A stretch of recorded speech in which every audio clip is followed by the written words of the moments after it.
Hi everyone! So for today's video, magluluto tayo ng masarap na ulam gamit nitong puno ng saging. Yes po, isang buong puno ng saging ang ating gagamitin, yung maliit lang.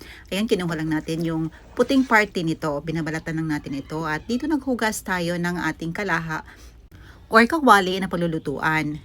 Naghiwa tayo ng mga spices. Dito magpiprito muna tayo ng isda.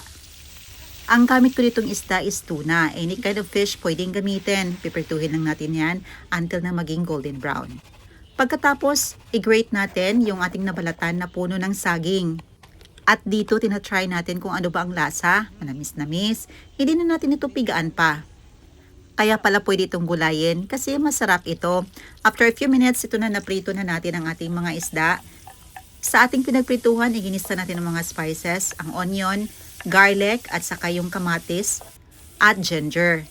At para mag-infuse ng flavor ng mga spices natin, nag-add tayo dito ng pamintang durog at saka yung chili flakes. At dito bahagyan ng bumango. Pwede kayong mag-add dito ng madami pang chili flakes kung gusto nyong mas maanghang pa. Nag-add tayo ng white ground pepper at saka yung ating grenade na puno ng puso ng saging. Maglagay tayo ng curry powder. Itansya nyo lang kung gaano kadami inyong ilagay na naayon sa inyong panlasa. Gisahin lang natin yan ng konti. Madali lang maluto ang puno ng saging.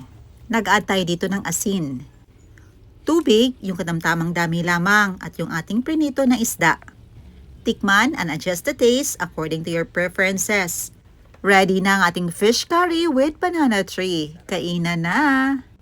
Talaga namang mapapadami ang kain mo dito. Ang sarap, masustansya sa murang halaga. Ayan lang po.